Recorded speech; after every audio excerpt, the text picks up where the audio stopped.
मैं doctor Divya Parashar, associate professor department of geography, research classes में मैं अपने सभी शोधकर्ताओं का हार्दिक अभिनंदन करती हूँ।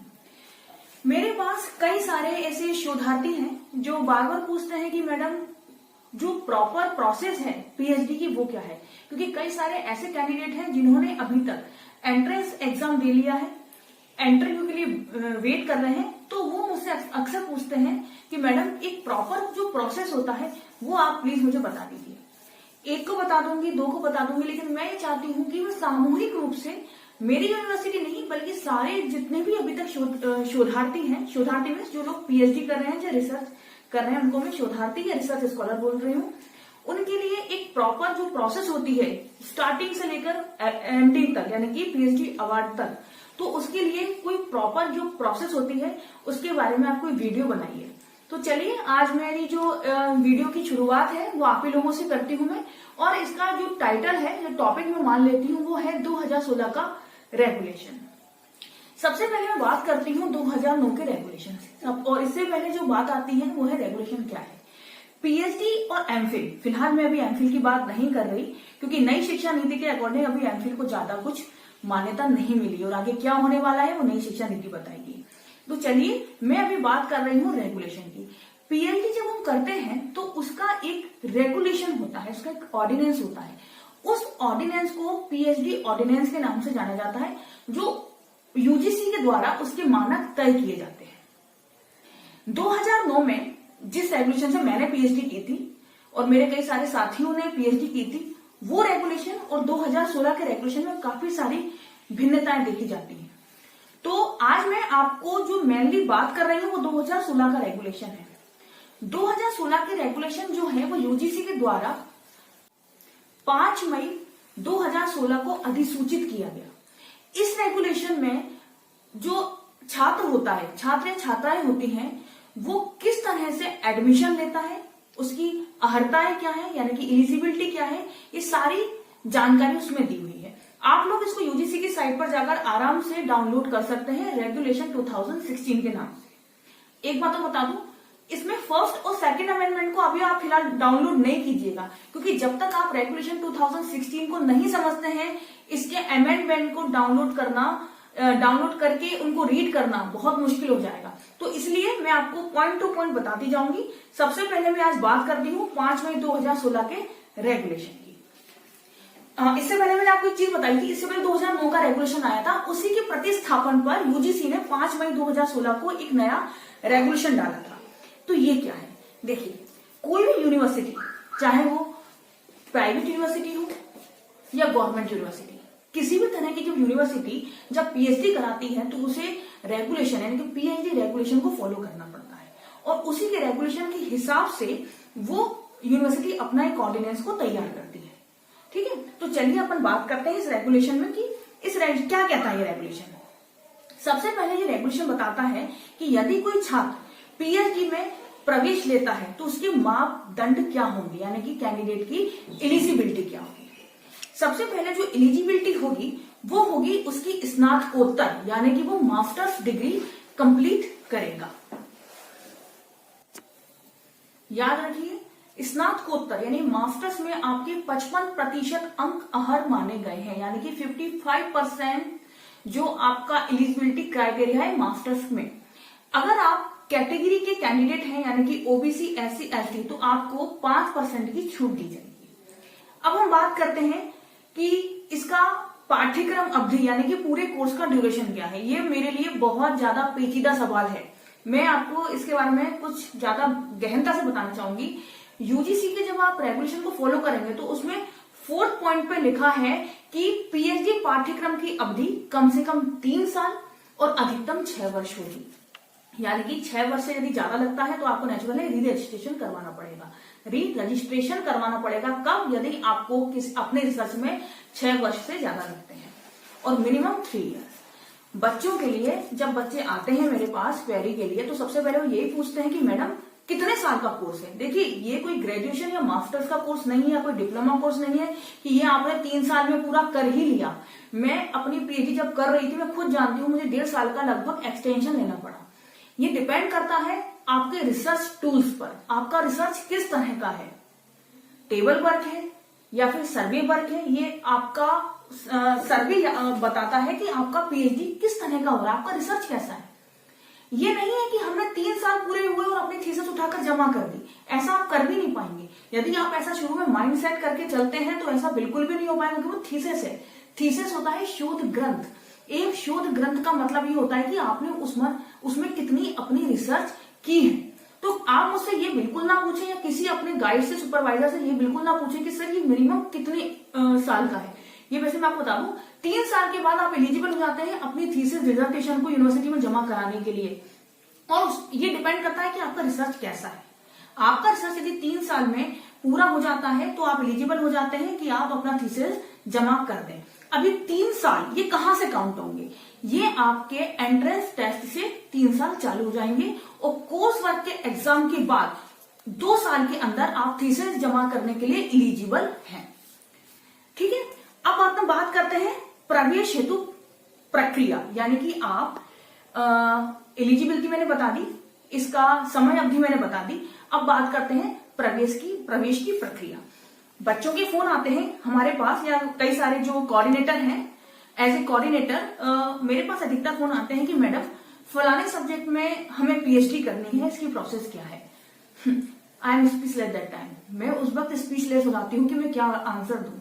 देखिए, साफ साफ लिखा है कि यदि आपको पीएचडी करना है तो उसके लिए आपको एंट्रेंस टेस्ट देना पड़ेगा, और एंट्रेंस टेस्ट की जो विज्ञप्ति होगी, यानी कि जो एडवर्टाइजमेंट होगा, वो एक राष्ट्रीय और एक अंतरराष्ट्रीय एक राष्ट्रीय और एक लोकल न्यूज़पेपर जो होता है उसमें आपको निकलेगी। उसमें विज्ञप्ति निकलेगी आपकी कि फलानी यूनिवर्सिटी में किस किस सब्जेक्ट में कितनी वैकेंसी निकलेंगी और एंट्रेंस एग्जाम कैसे होगा, और इसका आपको एग्जाम कैसे दे सकते हैं, और फॉर्म फिल करने का जो भी आपका मोड है वो किस तरह से होगा। ये सब विज्ञप्ति जो होती है न्यूज़पेपर में निकलती है।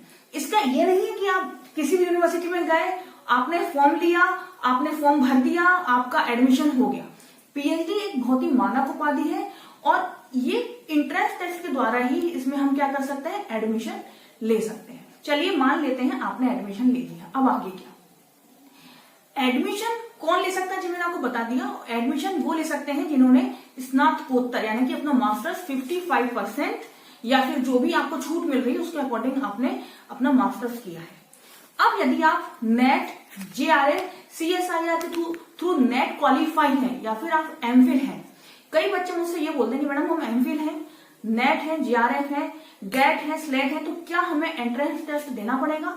तो मेरा ये उत्तर होता है कि प्रत्येक यूनिवर्सिटी में ये वीसी पावर होती है कि वो क्या रेगुलेशन ला रही है इन सब क्राइटेरिया के लिए। जरूरी नहीं है कि आपने 1991 में एमफिल किया हो और आपको वो यूनिवर्सिटी 2020 में जब उसका विज्ञापन निकल रहा है तो आपको छूट दे दे एंट्रेंस एग्जाम से, ऐसा बिल्कुल भी नहीं है। यदि आप एमफिल हैं तो ये यूनिवर्सिटी निर्धारित करेगी कि कौन से ईयर का एमफिल वो कंसीडर कर रही है। मैं आपको एक एग्जांपल देती हूं। कुछ समय पहले राजस्थान यूनिवर्सिटी, राजस्थान में जब एडवर्टाइजमेंट आया था पीएचडी के लिए, तो उन्होंने 2016 के नेट को भी एलिजिबल क्राइटेरिया नहीं माना था। यानी कि 2016 में जिन बच्चों ने नेट क्वालिफाई किया है उनको भी एंट्रेंस एग्जाम देना पड़ेगा, यानी कि वो बच्चे भी एंट्रेंस एग्जाम के लिए एग्जम्प्टेड नहीं थे। इसी तरह से 1991 से पहले जिन्होंने एमफिल किया है उन बच्चों को भी एंट्रेंस एग्जाम दिया जाएगा। ये सब कौन निर्धारित करता है? ये वीसी पावर या आपका मैनेजमेंट यूनिवर्सिटी निर्धारित करती है कि हमें MPhil, NET, JRF, CSIR, GATE या स्लेट क्वालिफाई कैंडिडेट को छूट देनी है या नहीं देनी। छूट देनी है तो कौन सी ईयर तक देनी है या कौन सी ईयर से पहले देनी है, ये सब कौन निर्धारित करता है? ये आपकी यूनिवर्सिटी निर्धारित करती है। नेक्स्ट में बात करती हूं कि इसमें जब एंट्रेंस एग्जाम होता है तो पेपर कैसे आते हैं, पेपर कौन कौन से सब्जेक्ट के आते हैं। जब आप एंट्रेंस एग्जाम देते हैं तो इसमें 2 तरह के पेपर आपके पास आएंगे, जो दोनों वस्तुनिष्ठ होंगे यानी कि ऑब्जेक्टिव टाइप पेपर होंगे। सब्जेक्टिव यानी कि लिखने वाला पेपर जिनको बोलते हैं रिटर्न पेपर, वो आपको नहीं मिलेगा। इसमें 2 पेपर होंगे। पहला पेपर होगा आपको रिसर्च मेथोडोलॉजी यानी कि शोध विधि तंत्र, रिसर्च मेथोडोलॉजी, जिसको अपन शॉर्ट में आरएम भी बोलते हैं, और दूसरा आपका होगा कंसर्न सब्जेक्ट का। यानी कि जैसे मैं ज्योग्राफी की हूँ, डिपार्टमेंट ऑफ ज्योग्राफी की हूँ, तो यदि मैं पीएचडी का एंट्रेंस दूंगी तो पहला मेरा रिसर्च मेथोडोलॉजी का पेपर होगा और दूसरा मेरा ज्योग्राफी का होगा। इसी तरह से मान लीजिए कोई छात्र सीएस का है तो पहला उसका पेपर रिसर्च मेथोडोलॉजी का होगा। ये तो कॉमन पेपर है, ये सबको इसको पास करना ही पड़ेगा। और दूसरा आपका कंसर्न सब्जेक्ट यानी कि कंप्यूटर साइंस का होगा। अब इसमें पासिंग मार्क्स कितने होंगे? आपको दोनों पेपर में 50-50 अंक लेकर आने होंगे। ऐसा नहीं होगा कि आपने कंसर्न सब्जेक्ट आपका उसमें पकड़ है तो आपने उसमें 60 अंक ले आया और दूसरे पेपर में आप 20 अंक या 17 अंक लेकर आए तो दोनों को मिलाकर आपका पासिंग मार्क्स हो रहा है। ऐसा बिल्कुल नहीं है। आपको दोनों पेपर में पास होना बहुत जरूरी है। रिसर्च मेथोडोलॉजी भी उतनी जरूरी है जितना आपका सब्जेक्ट, क्योंकि यदि आपका रिसर्च मेथोडोलॉजी स्ट्रॉन्ग नहीं हुआ तो आप रिसर्च नहीं कर पाएंगे। इसलिए दोनों पेपर में 50-50 अंक अहर माने जाएंगे। आगे हम बात करते हैं इसके आगे क्या। जब आप एंट्रेंस क्वालिफाई कर लेते हैं उसके बाद बात आती है साक्षात्कार की, यानी कि DRC, डिपार्टमेंट रिसर्च कमेटी। ये क्या है? ये एक साक्षात्कार है। जब आप एंट्रेंस एग्जाम क्वालिफाई कर लेते हैं तो यूनिवर्सिटी आपको एक नोटिफिकेशन के द्वारा ये बताती है कि you are qualified in entrance exam. आप एंट्रेंस एग्जाम में क्वालिफाई हो गए हैं और आपका इस तारीख को आपका इंटरव्यू होगा, जिसमें आपको एक रिसर्च प्लान लेकर आना पड़ता है। अब ये रिसर्च प्लान क्या है और इंटरव्यू क्या है? देखिए, कई बच्चे रिसर्च प्लान को सिनॉप्सिस मान लेते हैं कि ये सिनॉप्सिस होती है और फिर वो बोलते हैं कि अभी हमें तो गाइड का सुपरवाइजर के बारे में कुछ पता ही नहीं है, हमारा गाइड कौन होगा, हमारा को गाइड कैसा होगा, हम रिसर्च प्लान कैसे बनाएं। तो मैं ये कंफ्यूजन दूर कर देती हूँ। सिनॉप्सिस और रिसर्च प्लान बहुत अलग अलग चीजें हैं और इनमें जो वर्क ड्यूरेशन है वो भी कम से कम 6 से 8 महीने का रहता है। जब आप एंट्रेंस एग्जाम पास करने के बाद इंटरव्यू फेस करते हैं तो आपको रिसर्च प्लान लाना होता है, ना कि रिसर्च प्रपोजल। रिसर्च प्लान क्या है? जैसे मान लीजिए मैं फॉर एग्जाम्पल आप एक प्लॉट खरीदते हैं और दिमाग में एक मेंटल मैप बनाते हैं कि यहाँ मेरी पार्किंग होगी, यहाँ मेरा मैं यहाँ पे 4 दुकानें निकलवा दूंगा, यहाँ पर मैं एक लॉन निकलवा दूंगा, इसके ऊपर एक मैं स्टोरी और बनवा दूंगा, वगैरह वगैरह। तो ये आपने क्या किया? एक दिमाग में एक प्लान तैयार किया। ओके, फिर जब आर्किटेक्ट आता है तब वो बताता है कि जो आपने प्लान बनाया है इसमें लगभग 50 से 60 लाख रुपए खर्च होंगे और जितना आपने प्लान बनाया उस हिसाब से ये मेजरमेंट भी गलत है, इतनी जमीन ये है नहीं जितना आप सोच रहे हैं। तो क्या होता है, आपका जो प्लान है वो बेस तो वही रहता है, थोड़ा सा आगे पीछे हो जाता है, वो चेंज हो जाता है और फिर आर्किटेक्ट एक आपको फाइनल एक मैप बनाकर देता है। फिर उसी मैप के आधार पर आपका बंगला तैयार होता है। सेम टू सेम यही प्रोसेस आपकी पीएचडी में होती है। आप क्या करते हैं, बिना सुपरवाइजर की हेल्प से, बिना मार्गदर्शक की हेल्प से एक टूटा फूटा टॉपिक बना के लाते हैं और क्या करते हैं, एक प्लान बना के लाते हैं कि हम ऐसे ऐसा पीएचडी करेंगे, ये हमारा टाइटल होगा, ये इसका इंट्रोडक्शन होगा और ये हम मेथोडोलॉजी यानी विधि तंत्र लगाएंगे और इसके अलावा हमारा ये हम यहाँ से डेटा उठाएंगे वगैरह। जब आप अपने डीआरसी कमेटी के सामने जाते हैं, एक्सपर्ट वो आपका प्लान देखते हैं, उसमें डरने की कोई बात नहीं होती। कई बच्चे इंटरव्यू के नाम से डर जाते हैं। एक्चुअली वो एक शोध समिति होती है, शोध समीक्षा करती है कि आपका रिसर्च स्किल कितना है। फिर वो उस पर आपका टाइटल का नया सुझाते हैं कि आप ऐसे नहीं करके ऐसे कीजिए ताकि आपको डेटा अच्छे से अवेलेबल हो जाए। तो वो एक चीज होती है रिसर्च प्लान। आप कतई भी इसे रिसर्च प्रपोजल या सिनॉप्सिस बनाने की गलती ना करें और ये भी ना सोचें कि ये हमारा फाइनल प्लान बन गया, बस हमारा इस पे ये हमारी सिनॉप्सिस हो गई, इस पे गाइड का हम साइन कराएंगे और इस पर हम अपना वर्क स्टार्ट कर देंगे। कई बच्चे क्या 99% बच्चे ऐसा ही सोचते हैं और उनको मैं बाद में समझाती हूँ कि बेटा ऐसा नहीं है, कि रिसर्च प्लान है वो रिसर्च प्रपोजल, वो सिनॉप्सिस होगा। तो ये आपका रिसर्च प्लान होगा जो आपको इंटरव्यू बोर्ड के आगे ले जाना है। हम रिसर्च प्लान को रिसर्च असाइनमेंट भी बोल सकते हैं। असाइनमेंट है ये, सिर्फ आपको बताना है कि सर हमारे दिमाग में ये चल रहा है और हम इस पर करने वाले हैं, आपका क्या सुझाव है। फिर वो आपको बताते हैं कि बेटा इसको ना करके आप ऐसा ऐसा कीजिए ताकि आपको सहूलियत हो और आप विद इन टाइम लिमिट में अपना पीएचडी कंप्लीट कर सकें। तो ये तो बात हो गई हमारी रिसर्च प्लान की। इसके बाद क्या, इसके बाद आपके साक्षात्कार जो आपने दिया था, यानी कि इंटरव्यू जो आपने दिया था और आपके जो आपने एंट्रेंस एग्जाम दिया था और इंटरव्यू, इन दोनों के मार्क्स मिला के आपकी मेरिट लिस्ट तैयार होती है और उस मेरिट लिस्ट के आधार पर आपको कहा जाता है कि अब आप कोर्स वर्क में, यानी कि अब मैं बताऊंगी कोर्स वर्क क्या है, यानी कि पीएचडी के आगे की प्रोसेस करने के लिए आप एलिजिबल है। ये लेटर आपके यहाँ जाता है, या फिर जो भी यूनिवर्सिटी, अलग अलग यूनिवर्सिटी अलग अलग प्रोसेस करती है, या लिस्ट डाल देती है, या जो भी आपको शो करती है वो आपको आगे बता देते हैं कि इस तरह से अब आप एलिजिबल हो गए, आप मेरिट लिस्ट में आ गए, आपको अब आगे कोर्स वर्क करना है। तो इसके आगे की प्रोसेस क्या होती है? इसके आगे की प्रोसेस ये होती है कि अब आपको एक कोर्स वर्क करना होता है। कोर्स वर्क क्या, मैं बताती हूँ। पायलट स्टडी, यानी कि अब आप पीएचडी करेंगे कैसे, जिसे हम ट्रेनिंग करते हैं, है ना, पुलिस की ट्रेनिंग, आर्मी की ट्रेनिंग, इस तरह से यदि हमें अपना पीएचडी वर्क करना है तो पीएचडी वर्क हम ऐसा तो करेंगे सीधे मैदान में उतर गए और हमने युद्ध छेड़ दिया। जब तक हमें युद्ध करना आएगा नहीं, हम क्या होगा, वहां पे हार जाएंगे, है ना। तो हम हारे नहीं मैदान में, अच्छे से रिसर्च कर सके, इससे पहले हम शोध कार्य करने से पहले एक कोर्स वर्क करेंगे जो लगभग 6 महीने का, यानी कि मिनिमम 1 सेमेस्टर और अधिकतम 2 सेमेस्टर, यानी कि 1 साल या 6 माह का वो आपको कोर्स वर्क करना पड़ता है। अब इस कोर्स वर्क में क्या होता है? इस कोर्स वर्क में आपको 4 पेपर पढ़ने होते हैं। पहला होता है रिसर्च मेथोडोलॉजी, दूसरा होता है कंप्यूटर एप्लीकेशन, तीसरा होता है क्वांटिटेटिव टूल्स और चौथा होता है रिव्यू ऑफ लिटरेचर। ये चारों को आपको अच्छे से हम 6 महीने तक अध्ययन कराते हैं। उसके बाद इसके अलावा एक सब्जेक्टिव, कई यूनिवर्सिटी आपका जो एक सब्जेक्ट का पेपर होता है वो भी पढ़ाती है। इसके बाद 6 महीने के बाद, या 6 या 8 महीने के बाद आपका कोर्स वर्क का एग्जाम लिया जाता है। ओके, कोर्स वर्क का एग्जाम के बाद जब आप पास हो जाते हैं, तब इसी दौरान आपको समय सीमा दी जाती है, या कई यूनिवर्सिटी उसी दौरान आपको सिनॉप्सिस बनाने के लिए बोल देती है कि अब आप अपने सिनॉप्सिस रेडी करना चालू कर दीजिए।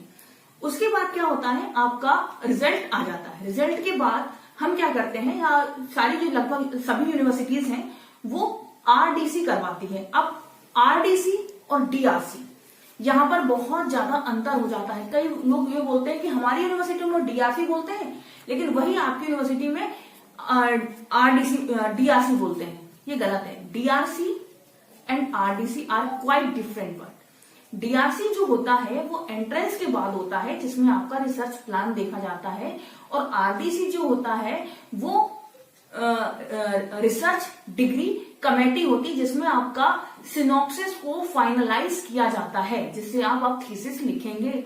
इसमें आपका शोध पर्यवेक्षक यानी कि मार्गदर्शक और आपका टाइटल जो होता है अप्रूव किया जाता है। ये यूनिवर्सिटी में 7 कॉपियों में जमा करना पड़ता है आपका सिनॉप्सिस। जमा करने के कुछ समय बाद आपके घर पे लेटर जाता है और आपको बुलाया जाता है कि इस दिन आपका सब्जेक्ट का आरडीसी होगा। जब आपका आरडीसी हो जाता है, आरडीसी के दौरान आपका सिनॉप्सिस का टाइटल और आपका शोध पर्यवेक्षक यानी कि जो भी आपका गाइड है वो अप्रूव्ड हो जाता है, और आपको एक लेटर और परमानेंट पंजीयन नंबर यानी कि रजिस्ट्रेशन नंबर दे दिया जाता है कि अब आप पूरी तरह से फाइनलाइज हो गए हैं, और अब आप इस टॉपिक पर अपने शोध पर्यवेक्षक के माध्यम से अब अपना आप शोध कार्य करना सुचारू रूप से चालू कर सकते हैं। इस बीच में मैं आपको एक चीज और बता देती हूँ, शोध पर्यवेक्षक का चुनाव, यानी कि शोध पर्यवेक्षक यानी कि आपका जो मार्गदर्शक है वो आपको कैसे मिलेगा, उसकी एलिजिबिलिटी क्या होगी, उसका क्राइटेरिया क्या होगा, क्या वो यूनिवर्सिटी का होगा या यूनिवर्सिटी के बाहर का हो सकता है, सह पर्यवेक्षक यानी कि को गाइड क्या होता है, इसके बारे में भी बच्चों में बहुत से कंफ्यूजन है। ये मैं आपको अपने नेक्स्ट वीडियो में बताऊंगी। चलिए, जब तक के लिए धन्यवाद।